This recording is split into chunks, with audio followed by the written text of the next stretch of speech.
Hello everyone. So today we are going to start our second part of synthesis, which is making a compound sentence by using two or more simple sentence. We have already covered the synthesis of simple sentence. That means how we can make a simple sentence by using two or more simple sentences. And here we are going to make a compound sentence by using two or more simple sentences. That means कि we'll use simple sentence to make a different kind of sentences. So here today we are going to start how to make a compound sentence. So before making a compound sentence, it is very important to know what is the compound sentence. So as we talk about simple sentence, we have discussed that simple sentence has one finite verb. In the case of compound sentence, there are two verbs, or we can say there are two clauses. So in compound sentence there are two clauses. First one is principal clause and second is coordinate clause. We already know about clause.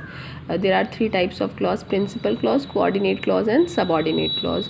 So the combination of compound sentence is of two clause, which is first one is principal clause and second one is coordinating clause.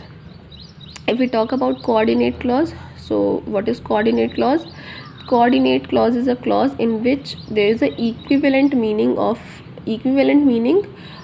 principal clause. That means एक ऐसा clause जिसमें जो clause की meaning है वो उतनी ही complete हो जितनी की principal clause की meaning होती है. जैसे हम ये example देखें तो यहाँ पे ये जो sentence लिखा हुआ है ये कंपाउंड सेंटेंस है. अगर हम देखें कि इसमें दो क्लॉज है या नहीं है, तो हाँ इसमें दो क्लॉज है.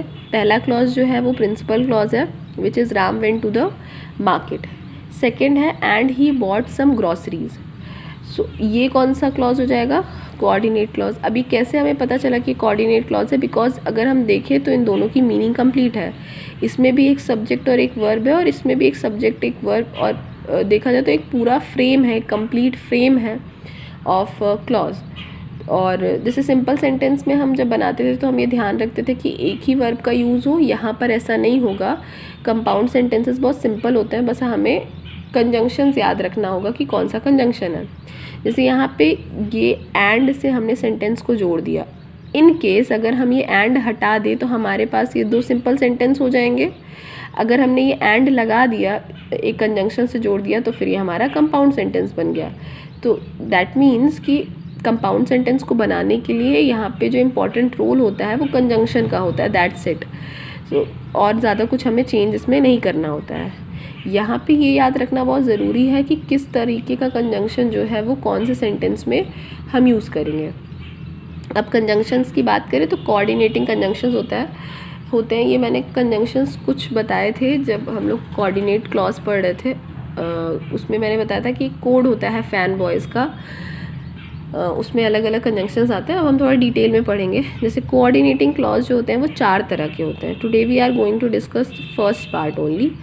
चार तरह के होते हैं. फर्स्ट वाला जो है हमारा वो कौन सा है? Cumulative coordinating conjunction. क्यूमुलेटिव शब्द का मतलब ही होता है जोड़ना. यानी कि हम यहाँ पे ऐसे सेंटेंसेस को लेंगे जिनकी मीनिंग से हमें ये लगे कि हम इनको जोड़ सकते हैं. ठीक है. जैसे इसमें अगर हम कंजंक्शंस की बात करें तो कौन कौन से हमारे मेजर कंजंक्शंस होते हैं? First one is and, second is both and, यानी बोथ और एंड दोनों का यूज़ सेम सेंटेंस में होगा. एज वेल एज मतलब साथ ही साथ, नॉट ओनली बट ऑल्सो मतलब न केवल ये बल्कि वो भी. तो ये जितने भी सेंटेंसेस हैं, ये जितने भी कंजंक्शंस हैं ये हमारे क्यूमुलेटिव कंजंक्शंस है. दैट मीन्स कि ये दो सेंटेंस को आपस में जोड़ने का काम करते हैं. ये केवल जोड़ देते हैं उनको. जैसे यहाँ पे एग्जांपल देखें तो फर्स्ट एग्जांपल है Ravi invited me, I came to him. Suppose अगर ये एंड हटा दे हम तो यहाँ पे दो सेंटेंसेस हैं. First Ravi invited me, I came to him.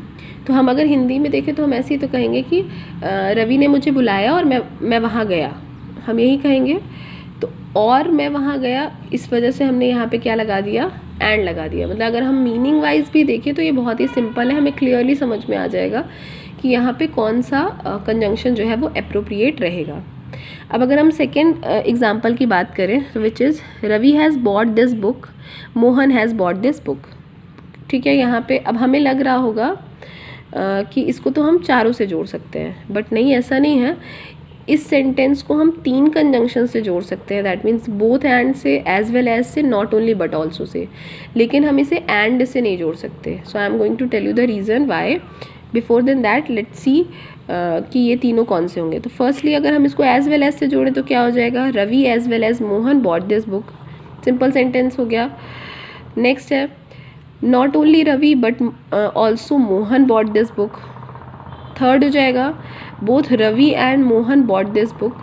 But अब मैंने कहा कि इसको एंड से नहीं जोड़ सकते। अब क्यों इसको हम एंड से नहीं जोड़ सकते, बिकॉज एंड एकमात्र ऐसा कंजंक्शन है जो कि सिंपल सेंटेंस में भी इस्तेमाल किया जा सकता है। अब डिफरेंस क्या है, अभी तो मैंने बताया कि जो एंड है वो क्यूमुलेटिव कंजंक्शन है, कोऑर्डिनेटिंग कंजंक्शन है, तो इसका मतलब ये कोऑर्डिनेट में यूज़ होना चाहिए, बट यहाँ पे एक्सेप्शन है।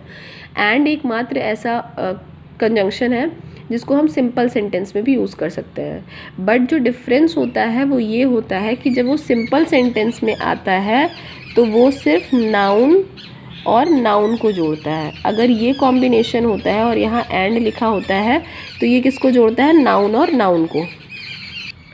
लेकिन जब एक कोऑर्डिनेटिंग कंजंक्शन के केस में आता है तो ये 2 क्लॉज को जोड़ता है। जैसे यहाँ पे हम देखें तो ये 2 क्लॉज को जोड़ रहा है। अगर ये सिचुएशन है तो ये कोऑर्डिनेटिंग कंजंक्शन होगा, और अगर ये सिचुएशन है जैसे रवि भी नाउन है और मोहन भी नाउन है, इसको अगर एंड से ये जुड़ रहा है तो ये हमारा सिंपल सेंटेंस होगा, ना कि हमारा कोऑर्डिनेटिंग सेंटेंस होगा। इस बात को बहुत ज़्यादा ध्यान रखना है, बिकॉज ऐसे क्वेश्चंस एग्जाम में आते हैं। अगर तो ये सिंपल सेंटेंस में बनाने के लिए कह रहा है तो एंड से जोड़ सकते हैं, लेकिन अगर ये हमें कोऑर्डिनेटिंग कंजंक्शन बनाने के लिए कह रहा है तो हम कभी भी 2 नाउन को एंड से नहीं जोड़ेंगे। एंड का यूज़ हम तभी करेंगे जब हम 2 क्लॉज को जोड़ेंगे।